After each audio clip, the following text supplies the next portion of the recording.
just kind of intermingle, show up with each other. It's that lapsed time that you got to be late for church, but you're not really late because the pastor hadn't spoke yet. So he didn't know that you're late, so it's okay. That's kind of our, kind of like the previews time, right? That's what worship is in a church. It's like the previews. It's like the credits before the movie gets started. The good stuff don't start when it says it starts. The good stuff don't start till later, right? No? So what was worship? What is worship all about? Every day, all day. It's what we do. It's who we are. It's what we were made to do. So we talked about that. We were made to worship God. He created us to worship Him. But differently, He gave us the choice to do it. So that's why some of us tend to have a different attitude about worship than others, is because we have that choice. We can do it or we can't do it. So we kind of talked about the basis of what worship is. So this time, we're going to talk about something that for some of us will probably resonate very well for us. For some of us, Jay, I'm getting a little feedback on something back here. For some of us, it'll be something that you're like, ooh, God sent this to me today. And I only say that because some of you shared some stuff with me. So we're going to talk about worshiping when it all falls apart. Worshiping God even though you feel like you've got nothing to worship. You got nothing to be thankful for. You got nothing to celebrate. You got nothing to even wake up in the morning for. You're just doing it because you just happen to have done it. You weren't excited. You just happy to do it. And I can remember, and I thought about this while I was looking at this. I can remember as a child, and those who knew me, which good luck finding anybody that knew me. As old as I am now, most people that knew me as a child is dead already, I'm sure. But when I was little, I can remember I always woke up ready to go. I mean, they would have said, look, you're going to be in the Army because you're the ones that woke up, you're happy, you're ready to go, you're excited, kind of the woke up with boots on, running out the door kind of kid. And that's just who I was. And at some time during the process of growing up, that changed. My wife will tell you I'm not a morning person now. Okay? I'm not. I wake up in the morning. Life is great if you leave me alone. You don't talk to me. I won't talk to you. I won't pick a fight. I'm not crabby. I'm not grouchy. I just do not want to be bothered in the morning.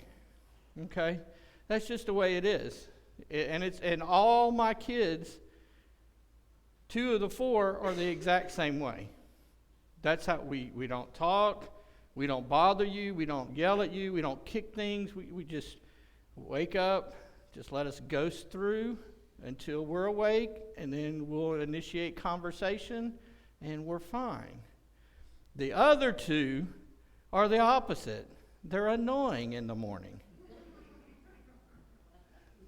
They love to talk constantly and argue and fight. So if you have a non-morning person and you have 2 morning people that like to fight with each other, guess what happens to the non-morning person? It's not good. It's not good. So the non-morning people try to ignore the morning people until time gets where it needs to be. So I thought about that. I was like, what's changed? Why do I now wake up and I don't feel like I used to, all excited, and the key was I wasn't thankful. That's what it boiled down to. I wasn't thankful to be awake. All I would do when I woke up was immediately start thinking of all the things that had to be done in the time that I had there. The time that I had between the time waking up till the time I got to bed. Then I started thinking about my life all the time, and I realized my life is very mundane. It's very scheduled. It's very set. I wake up, this is what I do. Throughout my day, this is what I do. And then I work towards bedtime. That's my goal. My goal is to wake up and make it to bedtime so that I can sit down and rest. That sucks, doesn't it? It sucks. That's not how life's supposed to be. That's not what God gave us this life for, is for us to just go through it, to process through it. And I think about it like this. Has anybody here gone whitewater rafting? Yeah, most people? What is the most exciting part of whitewater rafting? Okay. That's not exciting. Well, let me make it easier for you because you guys are struggling. What do you pay for? Do you pay for the time where you're just sitting in the boat floating along, or do you pay for the time when it gets all bouncy and rapid and water spraying on your face and things like that? Which which do you get more excited about? Why? It's challenging. There's risk of drowning, as Chris said. There's rocks in the way. There's all these things to stimulate you. And you're like, yeah, this part right here, this floating, I didn't really pay for that. I don't really like that part. I like the challenging part. I like the exciting part. I like the water and the crashing and things like that. That's what we pay for. That's what we get excited for. When we talk about going rafting, we talk about the fun part of, this happened. And we even talk about, which is sad, but we even talk about the guy that fell out. We're thankful it's not us, but we're talking about how funny it was, this guy that actually fell out, or the girl or the lady or whatever. And so you think about it, that's the part of our lives that we get ourselves stuck in, is the floating through life. And that's why we decide that, oh, this sucks. There's people that will ruin their life because things are going too smoothly. They're like, oh, wait a minute, things are going too smoothly. I got to change this.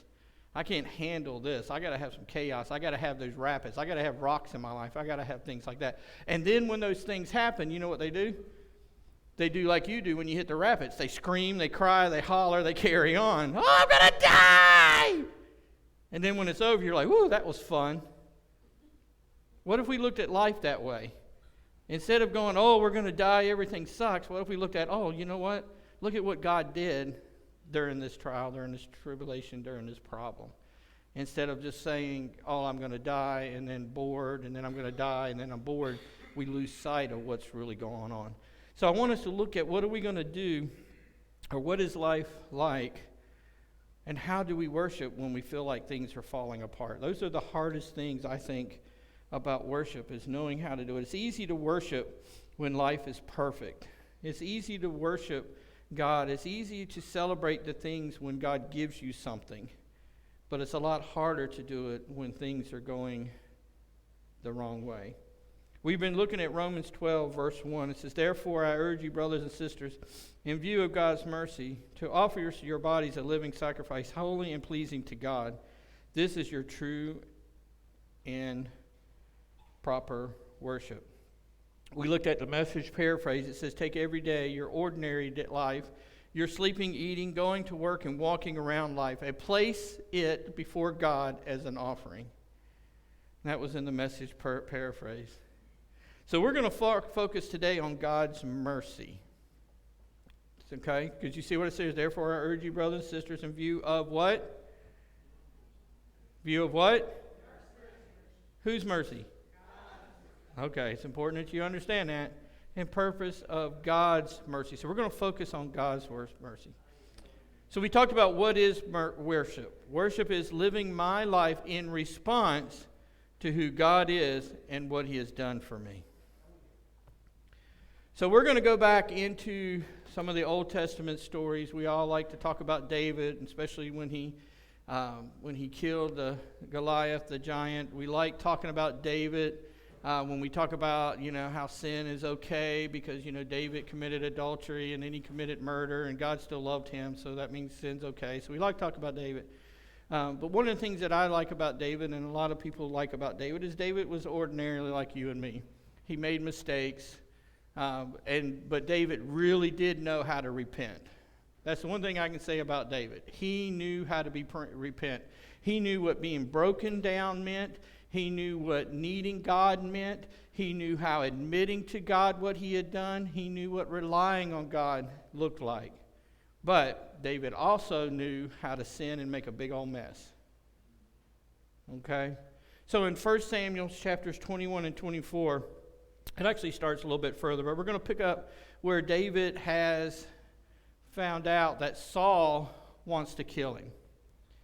So in chapters 20, we kind of pick up, or 19 and 20, we kind of pick up a little bit where Saul became jealous of David. Okay, that David has risen in fame, for lack of better words, amongst the people. They're looking at David saying, you know what, you've killed 10,000s of men. Saul's only killed a few thousand. You're better, you're greater, and all this. And it really didn't affect David, but it affected Paul. So Paul got this evil spirit in him. And he decides he's going to kill David. Okay? So we find out that David and Paul are having a conversation in 20, and Saul confronts David and throws him up against the wall, and is going to throw a spear at him, and it goes into the wall, and David flees and runs away. All right. In that process, Jonathan and David have a conversation about it. Of course, Jonathan is the son of Saul, and he says, "Look, nothing's of this. My dad's not going to do that. You're good to go." So David has this issue going on. And so David decides he's going to run away. He's going to flee. And that sounds reasonable, don't it? Somebody wants to kill you, you have two choices. You either kill him or you what? You run away. Okay? So David decides he's going to run away from this situation. He's not going to talk to Saul about it. He's not going to try to work it out. He's like, I'm out of here. So we're going to pick up in 21 where he runs away. So the first thing we got to do when we're trying to worship with God, when things all fall apart, is we got to trust God more than ourselves. We got to trust God more than ourselves. Now, I will tell you, as a believer and a Christian, if you would ask me as a Christian answer, I would tell you that's absolutely 100% true, and that's what I do. But if I want to be honest, like David, I'm going to tell you, no, that's not what I always do. And an example is when I show up and church starts at 11 and there's 4 people sitting here. What do you think I immediately do? I start thinking about, what do I need to do to fix this? That's my first thought. I'm going to be honest. What do I need to do to fix this? What do I need to change? What is the reason why we don't have the people showing up? What is the reason this? Is it my fault? What do I need to do? So what have I just done? I've just established myself as a barrier between what God wants to do and what I'm allowing God to do. Because now I'm in the way. Because I'm thinking of what I'm going to do instead of saying, okay, God, let me see what you're going to do. I'm opening myself up to you doing what you do. So I'm allowing you to do it. I'm trying to do it. I'm trying to make plans. I'm trying to figure out, what do I need to do? How do we need to change this? How do we need to move this? How could we do that? How can we do this? Do we need to do more of this and less of that? I'm trying to figure these things out instead of saying, okay, God, this is yours. So this is where David's at. He's like, look, what do? I don't know what to do. And so here's what he does. David went to Nob, to Amalek, the priest of Amalek, and Amalek trembled when he met him and asked, why are you alone? Why is no one with you? Now remember who David is. David is the high priest of the king. David is over all of his guards, over the special guards that protect the king. He has favor with the king. And he's saying, why are you here by yourself? So what would you think if you're this priest and David shows up, knowing who David is, knowing the position he has as a king, and he shows up all by himself? Would you be afraid? So he immediately thinks, what's wrong? What's going on? Why are you here, and why are you by yourself? And then David answers Amalek the priest, the king sent me on a mission and said to me, no one is to know anything about the mission I am sending you on. As for my men, I have told them to meet me at a certain place. So David is relying more on himself than God, because David immediately starts to tell a lie. Any of you do that? You get caught in a situation, you need to manipulate things, you need to make things work in your best interest. So what do? You start lying. Right? Pastor calls you and says, hey, I ain't been to church for a couple of weeks. What's going on? What's the first thing you do? What's a good excuse? I did it.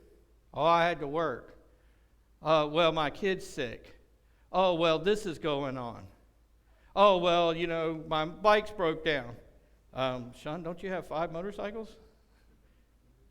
Well, one's got a flat tire. One needs an oil change. This one, my kid did this on, and that one... Sean hasn't done that, but that's kind of the stupid answers we give people when we think, oh yeah, the pastor's going to buy that. Instead of the good answer, which I've asked, why'd you here? Well, you know what, Pastor, I'm going to be honest with you. I went out drinking the other night, and I didn't think it was a good idea for me to be at church this morning. Which answer do you think I really like? The truth. I don't like either one, but one, I'm like, you know what?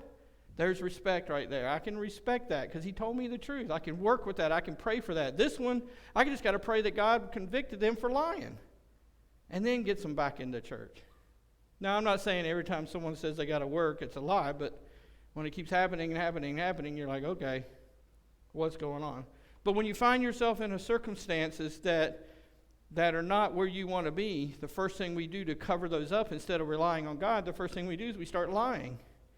We start manipulating people. We start manipulating things to get what we want to happen. So therefore, we have what we want.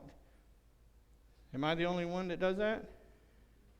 No, we start, how do I move people? How do I move things to get what I want instead of relying on God? And that's what David did. Instead of relying on God to take care of him during this situation with Saul. Now, let's back up a little bit.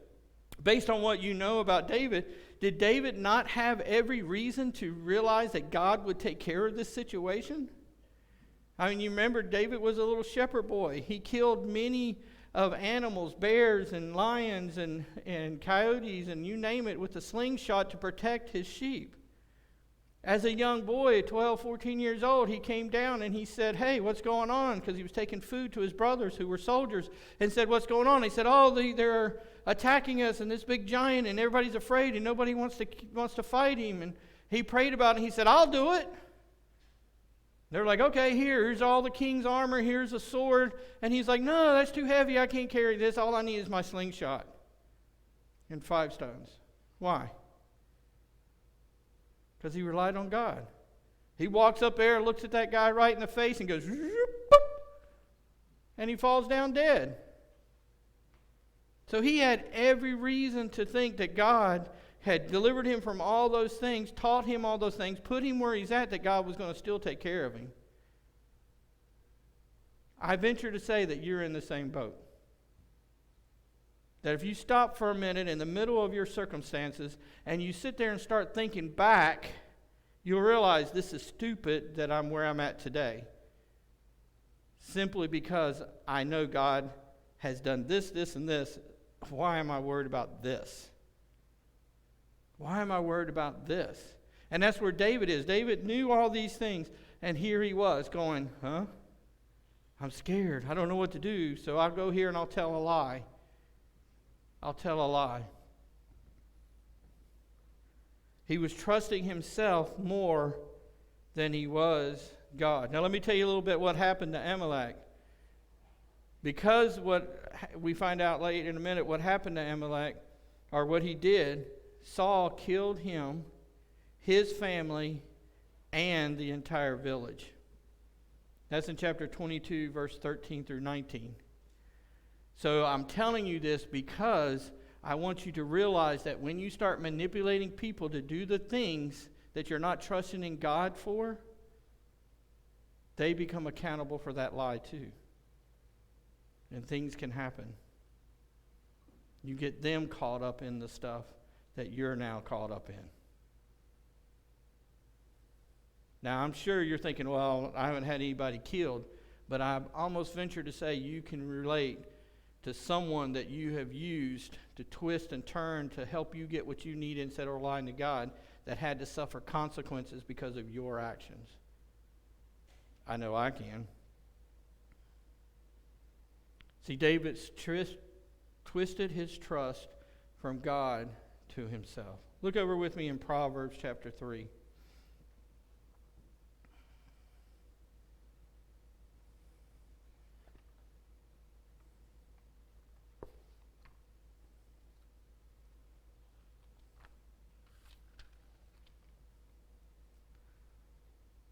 Verses 5 and 6, it says, trust in the Lord with all your heart, and lean not into your own understanding. See, that's the problem that we have there. It says, lean not into your own understanding. See, everything we face, the thing that David was facing right now, the things that you're facing right now, the things that you faced in the past, the things you're going to face in the future, you're trying to figure out under your own understanding. I'm going to tell you right now, your understanding doesn't equal the miracles that God performs. Or they wouldn't be miracles. Most of the things that I have gotten out of, I don't know how I got out of them other than saying God must have done it. Because it doesn't make sense how things work out. It doesn't make sense. It doesn't make sense how God intervenes in some of the things in my life to make them work. He said, look, you got to trust in the Lord with all your heart. That means you give Him everything, your life, your thoughts, your passions, your will, what you do. And when you get into those situations, you don't think about it. You just react to what God tells you to do. You guys know about the guy that was thrown into the lion's den? You think that they sat there and figured out a plan of how I'm going to defeat these lions that were hungry, ravished, ready to kill and eat? You think anybody understands how the lions decided they weren't going to eat them, pulled them out, and then the guards went down there and they ate them? Does that make sense? Shadrach, Meshach, and Abednego are thrown into a fiery pit so hot that the guys that stood near it got burnt as well. And they walked out not even smelling of smoke. Does that make sense to you? Does that make sense to me? No. Does it make sense how a man named Jesus could be beaten, could be laughed at, mocked, torn up, messed up, and how he could be put on a cross to die, killed on that cross, put in a grave, and then walks out of that grave? Does that make sense to any of you guys how that's possible?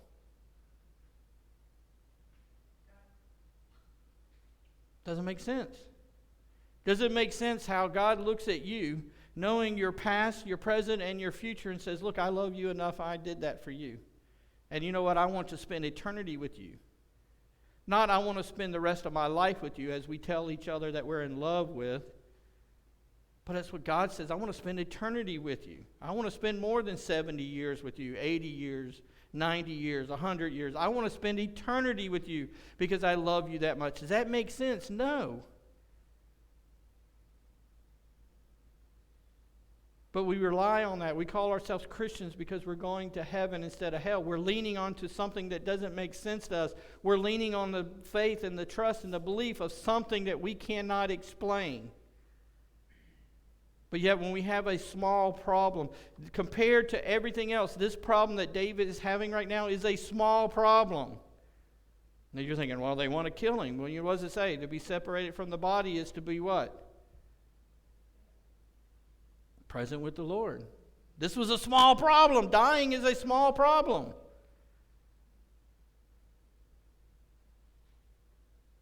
But David turned it into a big problem. He says, look, trust in the Lord with all your heart and lean not into my own understanding. In all your ways acknowledge Him. What does all your ways mean? What does that mean? My mouth? My eyes? My ears? My thoughts? My heart? What I think, what I do, where I go? How I act? Who am I supposed to acknowledge? God. God. We went on an event yesterday and they asked me to pray and so I prayed. And one of the things I said is let them not hear about God, let them see God through us. That's how you acknowledge God. That's how we always, in all the ways, everything we have, we acknowledge God, is we make sure that they can see God as well as hear God. It's easy to tell somebody something. It's harder to show them something. And you know what I've learned about us is we're visual people. We want to see things. That's why YouTube is so big. Think about it. It's because we can see it. You know, if I want to fix something, and I'll call Chris, say, Chris, how do I fix this? And he'll walk me through it, and I'll be like, He said, well, wait a minute, I'll send you a video. He sends me a video. I watch the video. I'm able to do what it is that he just told me to do. And it wasn't because Chris can't explain it to me. It's because I'm so dumb I can't understand what he just said.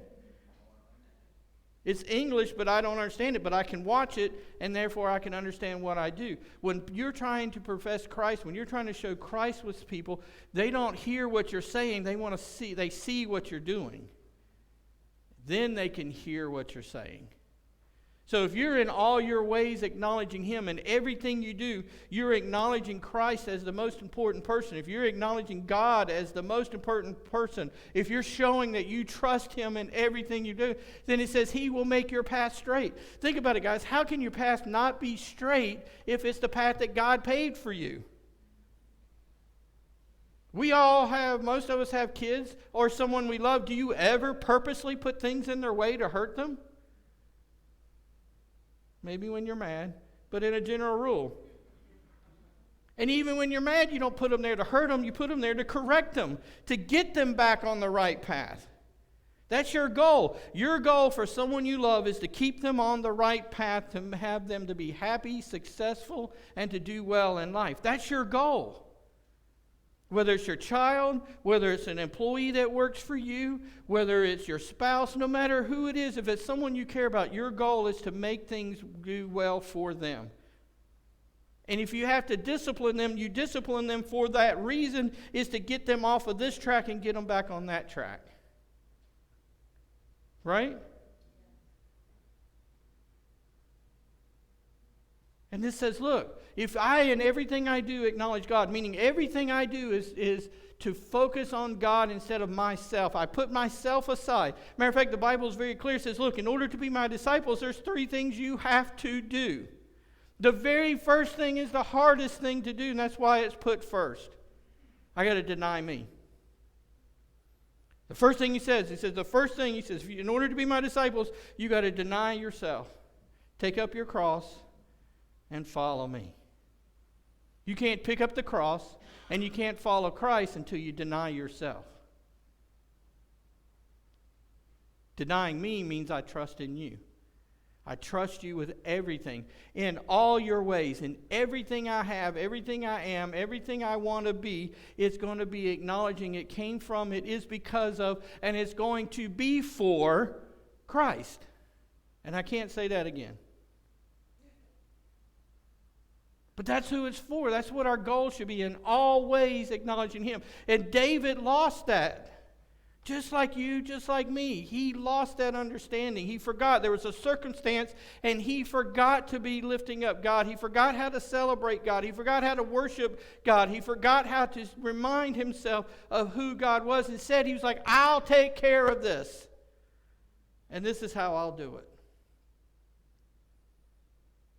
This is how I will do it.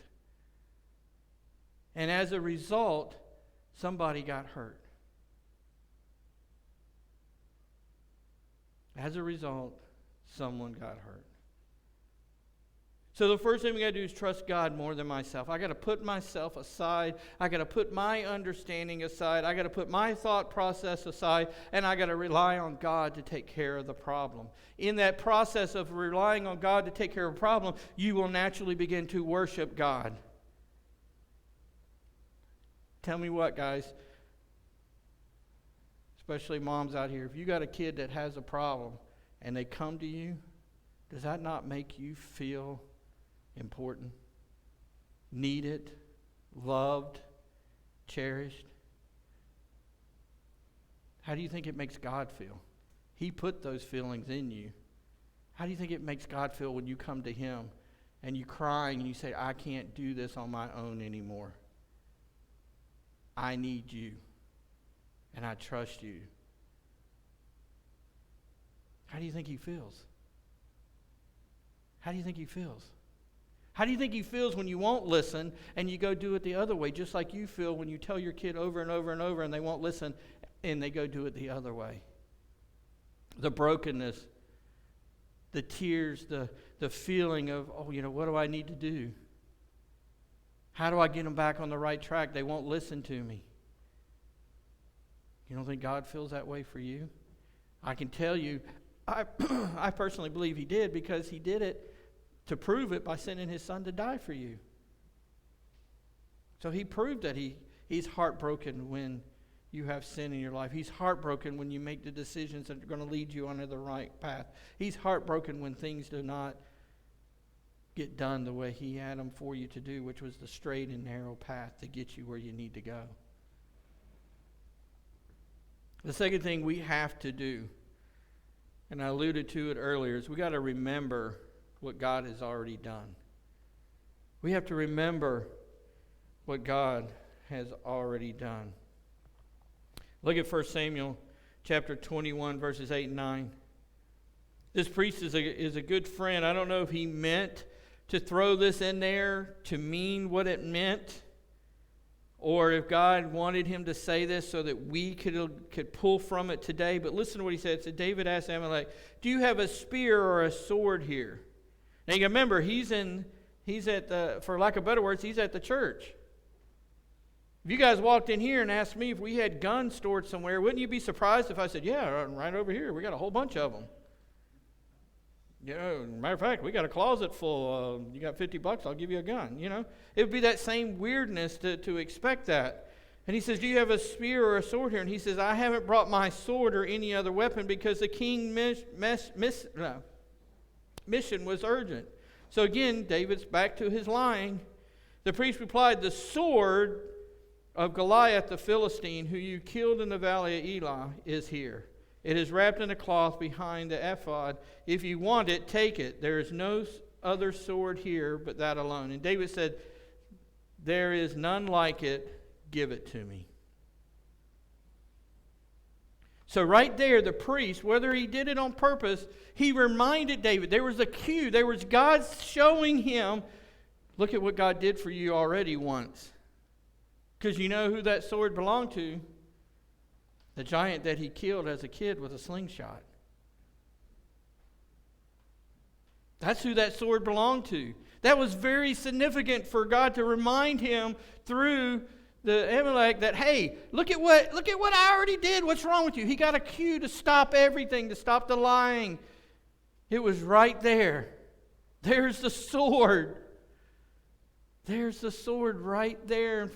That I gave you power, I gave you strength, I gave you the ability. I made you who you are today by one slingshot, one rock. There's that reminder of what I've done for you today. How many of us have stopped in the middle of our storms and remembered the fact that we're sitting in a boat that God provided us during the storm? We're not floating in the middle of the ocean. We're actually sitting in a boat. Oh no, all we're worried about is that there's a rain and there's storms coming and I can't pay this bill and I can't pay that bill. And we're like, wait a minute, where are you complaining at? Oh, I'm complaining while I'm at work. Where'd you get the job? I got it from God because I didn't have a job. Now I got a job, but I'm still complaining. How many of us are in relationships, or how many of us have issues and we're like, I forgot all about what God did me. He can fix this too. He can mend this too. He's done it before. He can do it again. See, the very first thing we got to do, and when we're in the midst of a conflict, in the midst of an issue, is just remember, you know what, God's got me out of this. And some of you are just like me, and that's probably why we hang out together, is that you keep stepping in the same poo. You keep stepping in it. And then you complain about the fact it stinks. It's like, dude, you're the one that stepped in it. But we forget that, you know what, God is the one that takes the boot off and cleans it for us and hands it back. Says, here you go. We forget. And David forgot. He forgot what God had done. And God gives him this reminder, gives him an opportunity to push pause, an opportunity to stop and say, wait a minute, what am I doing? And I venture to say that there's a time in your life when you're in the midst of the storm that all of a sudden God shows you a reminder, just that little glimpse of something that He has done for you to bring you back, to stop what you're about to do. Of course, if we're so focused on ourselves instead of trusting God, you're not going to see it. And we find out that David, he didn't see it. He just kept going. But there was an opportunity. We got to remember what God had told us to do. Look over in Psalms with me. Chapter 42, verse 6. He says, "My soul is downcast within me.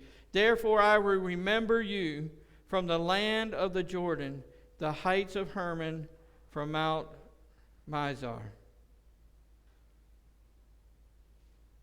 He says, "My soul is downcast within me." Another version says, "Now I am deeply discouraged. I will remember your kindness." You know, remember is listed in the Bible in the NIV version 166 times. We talked when we did the study on Peter, first and second book of Peter, how many times Peter didn't necessarily use the word remember, but used the concept of reminding them constantly of who God was and what God does. And so the word remember, he says, "My soul is downcast within me, it's discouraged, my soul is beaten up." He says, "Therefore I will remember you. I'll remember you from the land of Jordan." I mean, I will remember what you've done. I remember where we've gone with you. I remember how we've gone through this process. I remember where I was to where I'm at today. And I'm not where I was, but I know I'm not where I need to be. But I'm going to focus on the fact that where I was is not where I'm at. You have brought me here. I remember what you have done for me. See, that's the key. I got to remember what God has done for me.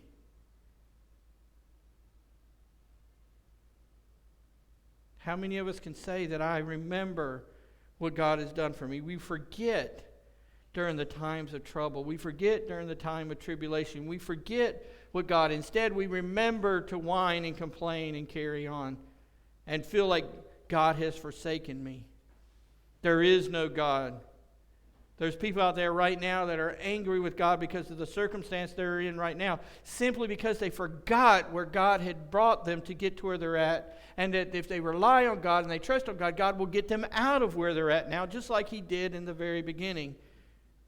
And if they haven't had that history with God, the Bible is full of it. The church is full of people that can share with them what God had done as an encouragement to say, okay, you may not have never been through this before. You may not have seen God the way I have before, but let me share with you where I was at and the power of God that bring me through. We got to trust God more. We got to remember what God has done. Look over in 2 Corinthians for me.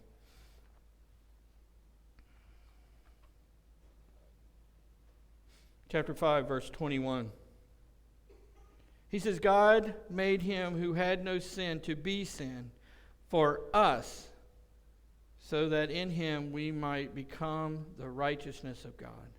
See, this is a remind of us. He's reminding us that God sent Christ, who was not of sin, was not born into sin, was not a creature of sin, and He put sin on Him on the cross so that we should have righteousness.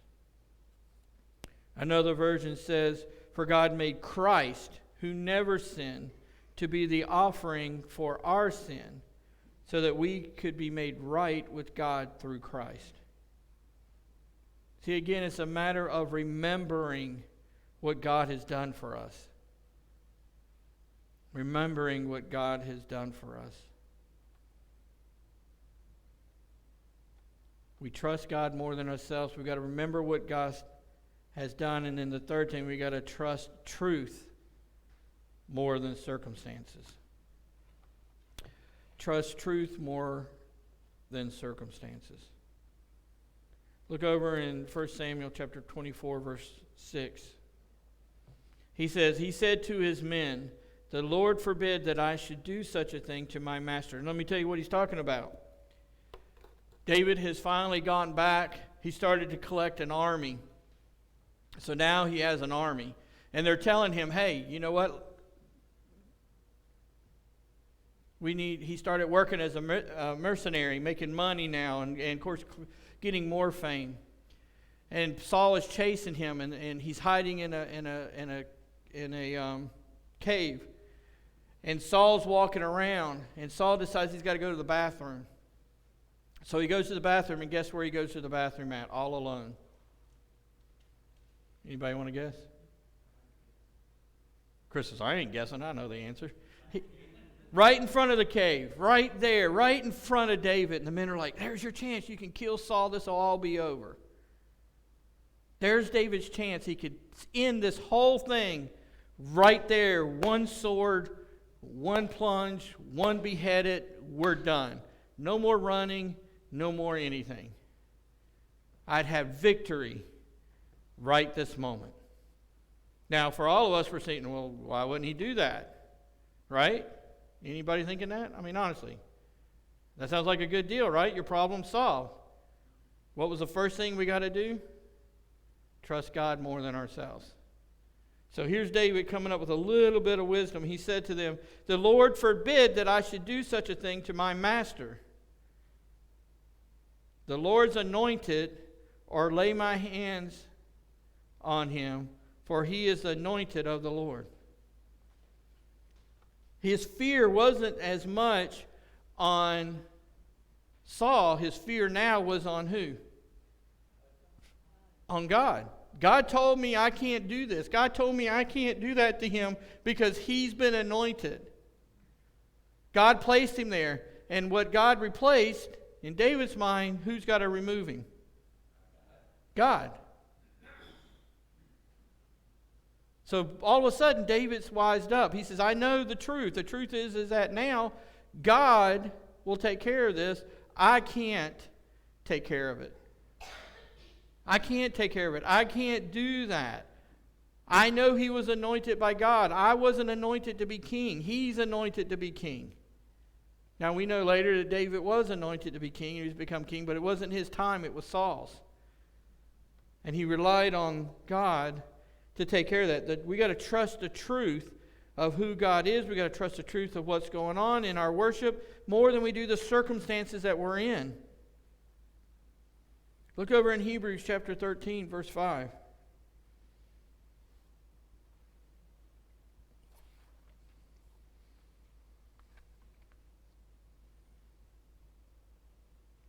He says, keep your lives free from the love of money and be content with what you have, because God has said, never will I leave you, never will I forsake you.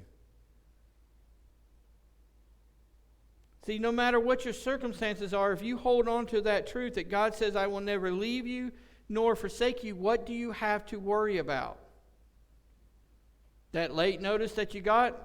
You think that's something to worry about? If God says, look, I'll never leave you nor forsake you, if you trust on me, if you rely on me, if you lean on me, why are you worrying about that? You just got to bring it to me. Show me you trust me. Give it to me, and I'll take care of it. You know how many people that I've talked to that says, I've got this, I got that, I was given this came up, that happened, and somehow, all of a sudden, I got a check in the mail, and it was for the amount that I needed. This happened to me. The exact amount. All of a sudden, the bank says, oh, when you paid your mortgage, you paid too much towards this or too much towards that, and all of a sudden, we got a check. And it was the amount that we needed to take care of a problem. This church has gotten money when we didn't need it. Chris will tell you right now, we had that stuff stolen. We told you about it, right? We had people break in and stole some of our stuff. And we were like, okay, what are we going to do? How are we going to replace it? I'm sitting, and so we're talking about it, and I said, you know what? God gave it to us. God take it away. God will give it again. No problem. Got to have that mentality. Did I like it that was broken into? No. Was I upset about it? Yes. Was I had a moment where I was like, okay, how are we going to replace that? Should we do this? How should we do that? Yes, of course I did. But then, like David, I came to my senses, and I was like, what God gave us, God will give us again if he wants us to have it. So Friday, I'm at work. I go do my thing. I'm coming home. I don't do it as much as I used to. I decided, you know what? I'm going to pull in here to Goodwill and see if there's anything in here. Every now and then I'll find something. And so I pulled in there. And I walk around, and my expectations is I'm not going to find anything. That's just my new expectation of Goodwill, because Goodwill ain't what it used to be. They're now an outlet store for Target and all them more than they are donations. At least that's my experience. And so I get where I'm frustrated. I don't like to go as much. So I kind of whip through, and I look, and whatever, and I'm getting ready to walk out, and in a spot which they made absolutely no sense, on the floor, underneath where they had blankets and stuff like that, made absolutely no sense. Even the fact that my eyes went there made no sense. There sat an amp to replace the one we got stolen. So I pick it up and I look at it, and it was like $25.97, $26. I set it up on the counter. I take 2 pictures of it, and I send it to Chris. And I said, Chris, what do you think? Is this something to replace the outdoor one? He's like, yeah. And I was like, okay. So I get it, and I bring it home. And so I bring it to church this morning. Chris is over there looking at it, and he's like, oh, here's why they got rid of it. And I said, why? And there's 2, you can change the amp settings on it depending on the power usage. One's 120 and the other was 240, right? It was set on 240. So there's literally no scratch on this thing. You can't tell that it's ever been used. Chris is like, I bet you they tried to work it and it didn't work because it was set on 240 amp and didn't work. He looks it up. Used is $150. Used. I paid $26 for it.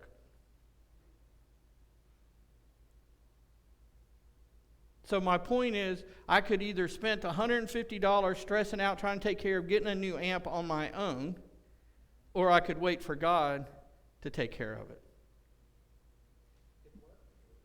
Does it work? We're going to find out in a minute, or a little bit. But again, there's nothing on there to indicate it could not work. There's not even scratches on it, no dust, no dirt. It looks perfect. But I'm venturing to bet if God gave it to us, yes, it works great. Probably better than the one we had. But see, I could have worried about it. I would have spent minimum of $150 to buy that one that I have in there for $26. At a minimum. So if you don't want to say, well, God did, if you don't want to believe that, just believe it on finances. I saved $125 or $124 for you guys that want to be exact. Because some people are like, see, the pastor rounded up and he's lying. $26 I saved. $126. So just look at it financially if you don't want to believe that God has something to do with it. But I'm telling you, from my experience, when I look around this church and I see stuff in here that I know for a fact that God will take care of us if we just trust Him more than we do the circumstances that we're in. We shouldn't be in this building. That's a fact. What we pay for this building compared to what we actually have, we should not be in this building, and we're in our 2nd year. This is our 2nd year in this building. Look around. You guys see there's not 10,000 people here that are putting in billions of dollars in the gas tank. We all know that. But month after month, God provides for us. Month after month, the lights have been on. The building's been paid for. The rent's been taken care of. We got to trust God more than the circumstances that you're in. And He's reminding us, He says, I will never leave you, never will I forsake you. Look over in Jeremiah with me. For some of you, this is a verse that you know very well. We talked about it a little bit when we did our, with you guys, verses. In Jeremiah 29:11, it says, For I know the plans I have for you, declares the Lord, plans to prosper you and not to harm you, plans to give you hope and a future. So you think about it, if you believe that verse, okay? If you believe that verse, if you believe that God has a plan for you, and if you believe that God's plan includes you prospering, meaning doing well, not necessarily having a whole lot of money, but doing well in your life, and if you believe that His plan is not to harm you, then how is it when you're in the middle of a circumstances that it struggles to worship and praise God during that time? If you believe that. See, I do believe that God has a plan for me. I believe that I get in the way of God's plans. I believe I allow Satan, through the circumstances that he puts me in, to get in the way with his plan. I believe that the circumstances that I put myself in get in the way of me fulfilling his plan.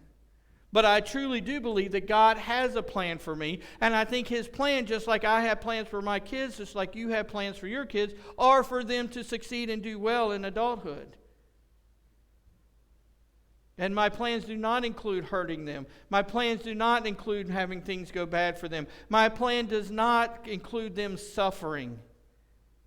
My plan is for them to do well, but I do know they're there. He says, look, my plan also is to give you hope in the future. Where does my hope come from? My hope comes from the remembrance of the things he's already done, that he will do them more and again in the future.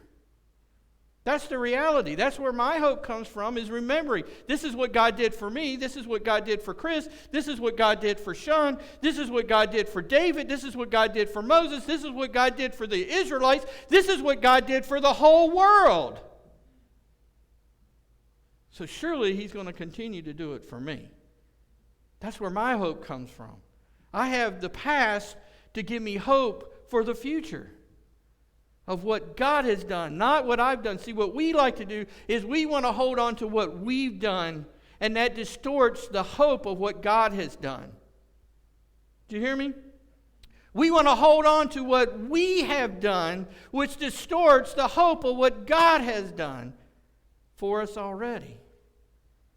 We got to learn to let go of the past, the circumstances that we have been part on, but hold on to the past of the remembrance of what God has done, which pushes us through the future and allows us to live in the present. See, Celebrate Recovery is a great thing, but the reason why we have Celebrate Recovery, the honest truth is because us, holds on to our past.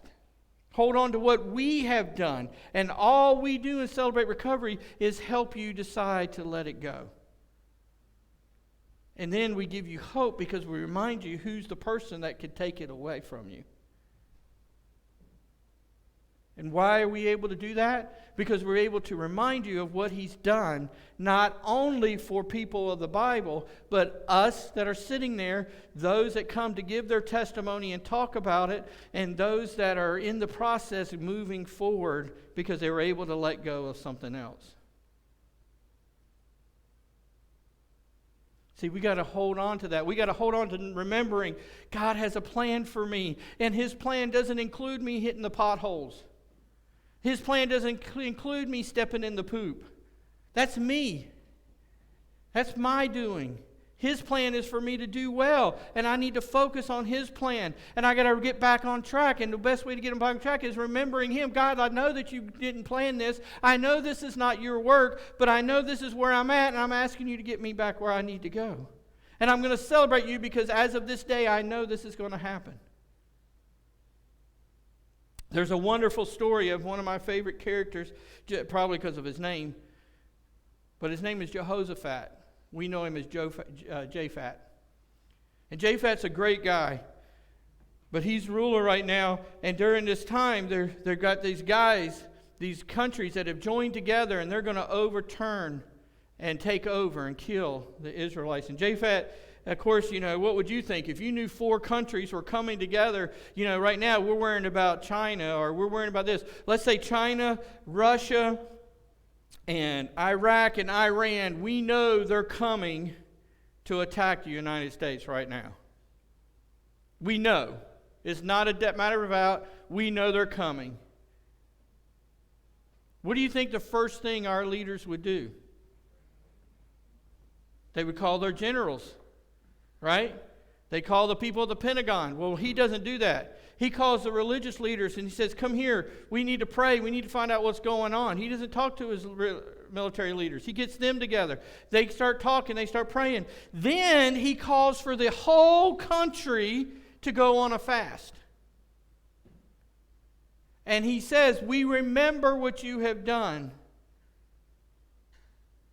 And one of the peasants, for lack of better words, meaning he wasn't a religious leader, he wasn't a warrior, he wasn't a general, he says, God says to do this, and he tells him what to do.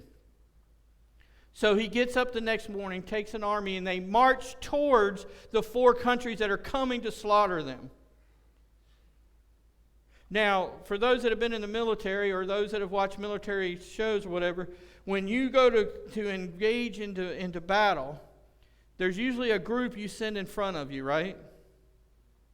What are those guys? What are they doing? They're scouts. They're going out to find out what's going on so he can come back and tell us so we can prepare for what we're about to do. We can make a better plan, right? Well, Jehoshaphat, he didn't do that. You know what he sent out ahead of him? A choir. I'm not kidding. Look it up. He sent a choir to lead the army into battle. And you know what the choir sung? They didn't sing Swing Low. They didn't sing some song of sorrow. You know what they sang? They sang praises to God. Why? Because God had already told them, I'm going to get you through this. Don't worry about it. And so guess what? Jehoshaphat decided he wasn't going to worry about it anymore. He gave it to God. God answered him and said, I'm going to take care of it. How many times have you given something to God? God told you were going to take care of it, and you refused to let him have it. Worst of all, you didn't believe him. That's what it boils down to. We just don't believe him. See, Jehoshaphat believed him, and he said, okay, God, I'm giving it to you. I'm going to prove to everyone that I believe you. He didn't say this to him, but this is his actions. I'm going to prove this. And he puts choir, he puts singers out in front singing praises to God for the victory that they have yet to have. Guess what happened when they showed up? They showed up there. The 4 armies turned amongst themselves, and not one was still alive. They killed every single person. There was so much bounty there, swords and golds and things, that it took them 3 days to carry it out back home. Their faithfulness not only got them through the circumstance that they were in, because they worshiped God during that circumstances, God also rewarded them for their faithfulness by giving them more than they could actually handle. 3 days it took them to carry that stuff back home.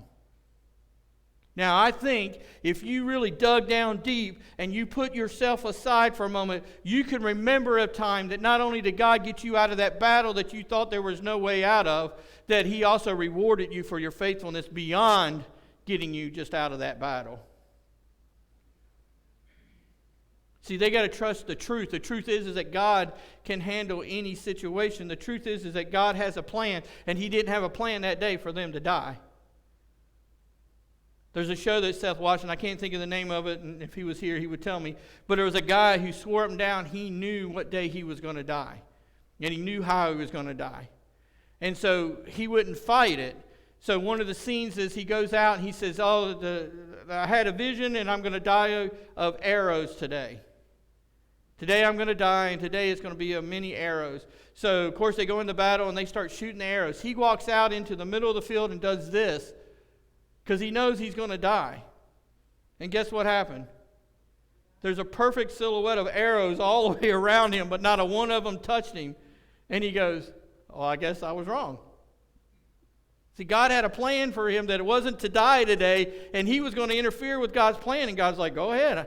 Now, that wasn't the point of the show, but that's what I took with Seth. And I was like, see, even when you're stupid enough to think you can plan around God, if his plan doesn't include this happening, it ain't going to happen. I worked in ICU and the emergency room as a nurse, and you won't believe how many attempted suicides we took care of. Today wasn't your day because God said so. Not because you didn't want it to be today. Today wasn't your day because God said it wasn't your day. You tried to interfere with his plan, and he didn't like it, and he interfered with it and stopped it. He says, I have a plan for you. I have a plan with you. You got to trust in that truth during your circumstances. You got to praise him during the circumstances, knowing that if he says he'll deliver you, which in everything we've read says he will. He says, I'll never leave you, nor will I deceive you. I will be there with you no matter what you're going through. Then you got to profess that. You got to show that. You got to walk that. That's the truth that you've got to hold on to during your circumstances. Got to trust God more than myself. I got to remember what God has done. I got to trust the truth more than the circumstances I'm in. And now the part that we all struggle with and we all hate the most is we got to wait for God. You got to wait for God. Look over with me in Psalms. Chapter 27. Verse 14. He says, wait for the Lord, be strong and take heart, and wait for the Lord.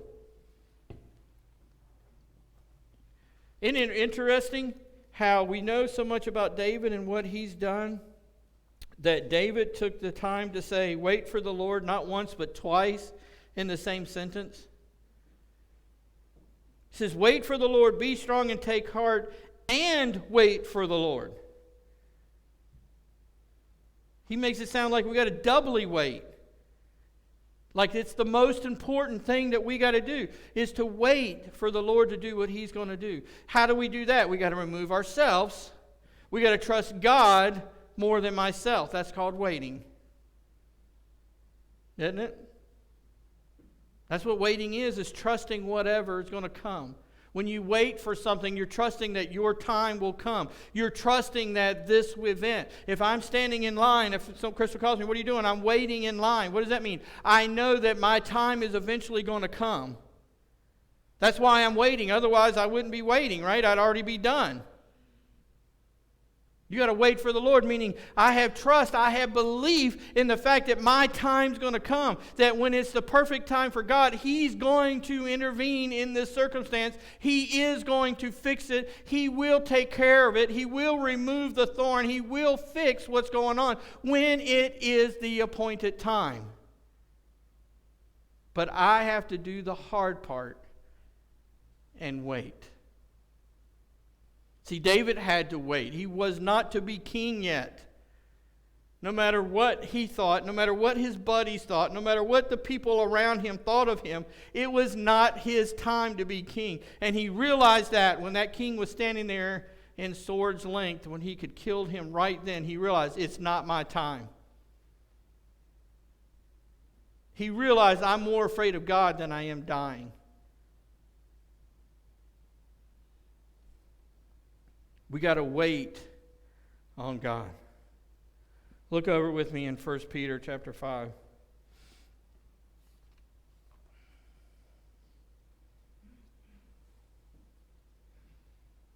Verses 6 and 7. It says, humble yourself therefore under God's mighty hand, that He may lift you up in due time.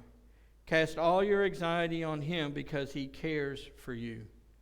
Another version says, be humble under God's powerful hand, so He will lift you up when the right time comes.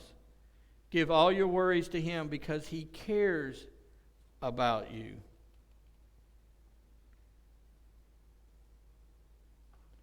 See, I look at this like this, and Sean can relate. Our sons like motorcycles. My son's been wanting his own bike since I can remember. See, he couldn't have a bike until he was ready for the bike. Why? He thought he was ready. He always thought he was ready. But why could he not have it? Why would I not give it to him until I knew he was ready for it? Because he would hurt himself. He wasn't mentally prepared for it. He wasn't physically. Even though he was big, he thought I could handle it. He wasn't. He wasn't there yet. He wasn't mature enough, wasn't emotionally able to handle the stress, the worries of what goes on out there. He wasn't able to focus enough on the fact that there's people out there. When I sit down with Seth and I gave him the bike for the first time, you know what the biggest thing that I told him? Everybody out here is out to kill you. You remember that when you're riding. You look at everybody that is out here that they want to kill you. Don't ride any other way. Every car you see, you think in your mind, they want to hit me. That's what you got to prepare for. Because he had to wait. He wasn't ready. I had to get him prepared mentally. I had to get him prepared to understand. I had to get him to humble himself, to realize that, yeah, I'm not invincible, as some of us think we are. That things can happen to me. But it says that he may lift you up in due time. In due time means what? Waiting. Means waiting. We're waiting on God. And then he says, cast your anxiety on me. I think it's funny. I have learned in my life that God answers my prayers quicker when I give him 100% of whatever it is I'm praying for. When I finally surrender completely to him and I give it completely to him, meaning my anxiety over the problem that I was going through, when I give him all of my worries, when I give him all of my fears, when I finally push all of that off of my plate and put it onto God's plate, God's like, I'll receive it now, and then he comes back and he helps me. But if I keep any part of it, it takes a while. He has to start reminding me of things, so I keep scraping more off to him. That's my experience. That's how God treats me. He's like, I'm waiting on you. You think you're waiting on me. You're not waiting on me. I'm waiting on you. That's my experience with God. Worshiping is easy, guys, when things are perfect. It's easy. I can tell when life is going great for people. You know how many people show up for church? Everybody. It's easy to come to church when life is great. It's easy to come to church when you see God doing stuff. It's easy to come and hang around people when things are the way you want them to be. But it's amazing how the one place that can help you the most is the place you avoid when things start going sour.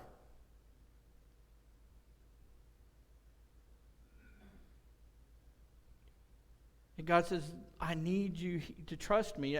What I hear, what I see, what I feel when people do that is they're saying, I don't trust God anymore. I've got to take care of this problem.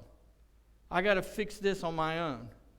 And I'm going to tell you right now, my experience, not only personally, but as a pastor watching people, as a friend walking with people in Christ, I will tell you that has never worked for anybody to say, I'm going to fix this on myself, and then I'll come back to church. I got some things to take care of, but once I get those fixed, I'll be back. I'm like, you ain't ever coming back. Because you ain't ever going to fix it on your own. You're not. We got to learn to worship, guys. In true worship means no matter what the circumstances are, meaning no matter where we're at in our walk with Christ, we just always got to remember, it doesn't matter if you're first saved like 3 days ago or if you've been saved 30 years ago. If you've been saved 30 years ago, you should be stronger in your understanding of these things because God's given you more examples of how he's going to be there for you, how he's going to take care of you.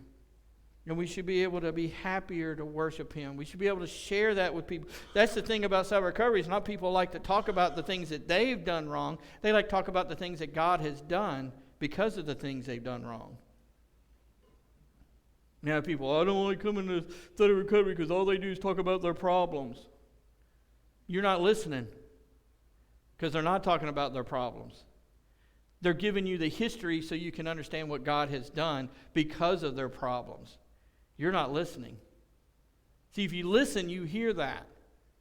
You hear them talk about what God has done, but it doesn't make sense to you what God's done if you don't know what they did. If you don't know where they have been, you don't know the roads that they've walked, the rest of it won't make sense to you. You won't see the power, the magnificence of God if they don't tell you what mistakes they've made, what troubles they've made, what problems. And then you can't help them if they don't tell you where they're at right now. See, Chris is...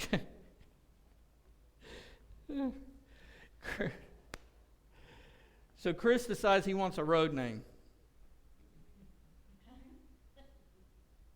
It's hard to give someone a road name when they ask for one. It really is. Because then it just kind of blocks everything. But, you know, when God's funny. God's hilarious. For you guys that don't know that, spend some more time with him. I'm telling you, he's hilarious.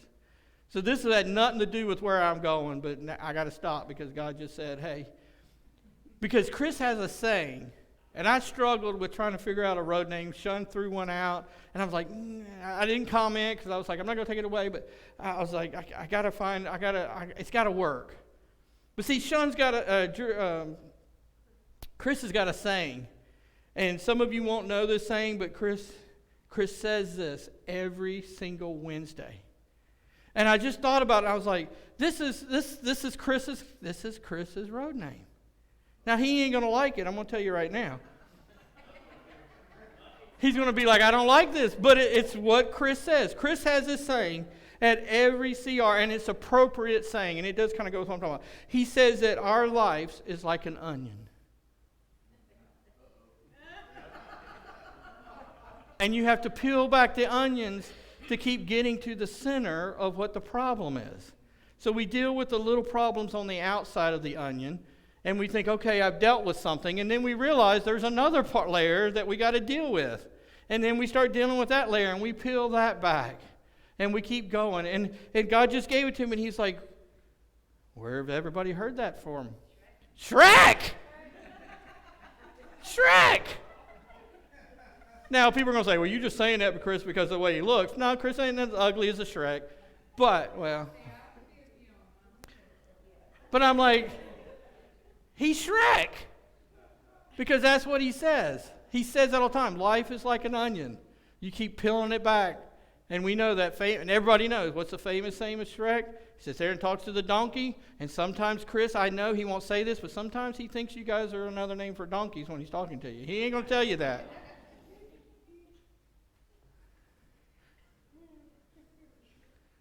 But he says that every time. He's like, look, we just got to keep peeling back the onion, trying to get to the core of what it is we're really struggling with. And so that's really the crust of what trust comes from God. Because it's scary. I can tell you, and those that have gone through, whether it's some form of AA or something, or they've gone through Celebrate Recovery, it is scary when you start peeling that onion back. And it's frustrating. Because you think you've figured something out, and you finally released, you've pulled one layer of onion out, and you've thrown it away, and you're like, yeah! Oh, there's another one. I got another issue. And for some people, they're like, okay, it's too messy. It makes me cry. It smells bad. My junk stinks. And they quit. They never keep going. And the bad part about an onion is what I've learned in our personal life is not only do you peel it back, but when you quit, things start piling on top, because not only has that happened, but now you've got a quitter in your mind. Oh, I quit something, so now you put another layer back on top of that onion that you got to work on too. And then you keep adding to your onion, and so it gets so complicated you give up and you quit. And that comes from trusting that God wants to make you better. I love Paul, because one of the things Paul talks about a lot in the Romans is how he, and I believe this firmly, he didn't spell it out, but he talks about the thorn in his side. He loves to talk about that thorn in his side. And I've realized that as Paul goes through his walk, the closer he gets to God, the closer he gets to Christ, the more he wants to be with Christ and experience Christ, the more he hates his onion. And Paul is an example of peeling back the onion. If you really start to read Paul, you'll see how throughout all his letters, he gets deeper and deeper and deeper into his faith and walk with Christ, and how his letters start really pushing him to that understanding that every time he pulls back a layer, there's something else. Paul didn't start out with that thorn in his side. He finally got to it.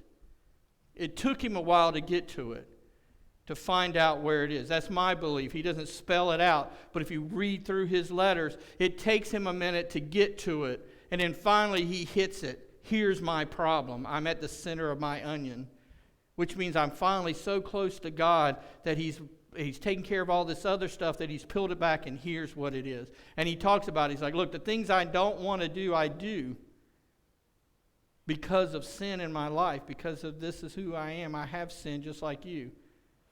But because of God, I have power to overcome these things. I'm paraphrasing. And see, that's where I want us to get to, is that we realize it's okay to have these thorns, but it's more important to acknowledge them, but to focus more on God than we do the thorn. Paul doesn't spend a whole books and books and books on his thorn. He shares it with us, lets us acknowledge that he has it, but then he spends the rest of his time focusing on God. Some of Paul's greatest ministry was when he was in the worst circumstances. Your best ministry is when you're in the worst circumstances, if you'll rely on God, if you'll worship God, if you'll celebrate God during that time. Paul was the greatest witness that we have simply because his consequences, he's focused not on that situation, but on who God was while he was there. When he was in prison, house arrest, no matter what he was on, the work for God continued. He didn't stop because of the circumstance. We always want to stop, and we can't. We got to keep going.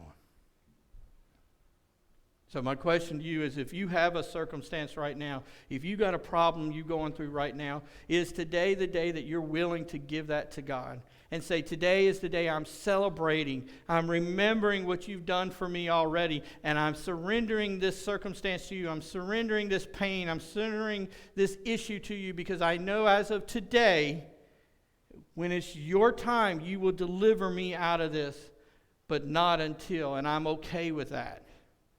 I'm okay with waiting till you think I'm ready. I'm okay for waiting for it to be the step to get us on the plan I need to do. But I know that as long as I do the things I'm doing right now, I'm delaying that happening. And today's the day I'm willing to surrender it to you. Today's the day I'm willing to give up what I'm holding on to. Today's the day I'm willing to say I have no control over this circumstance, and the worrying and the anxiety is not necessary. Because I'm proving to myself, I'm letting Satan convince me that you don't have the power to overcome it, and I know you do. And I'm not going to be that person. Today's the day. So Sheila's going to come up and lead us in a time to worship. If you're ready, if God's got you prepared for that, don't just sit there. Don't just sit there. Don't waste this time. Come to the altar. Give it to Him. Praise Him at the altar. Let Him know that today is the day you're surrendering it all to Him. And then when you walk out of here, continue to celebrate. No matter what happens when you walk out of here, no matter what happens tomorrow, continue to celebrate and worship God for who He is. Let the circumstances be the circumstances. Let the worry for itself. You focus on the God that loves you more than anything. The God that's going to take care of you, is going to pull you out. Focus on Him. Go ahead and stand for me.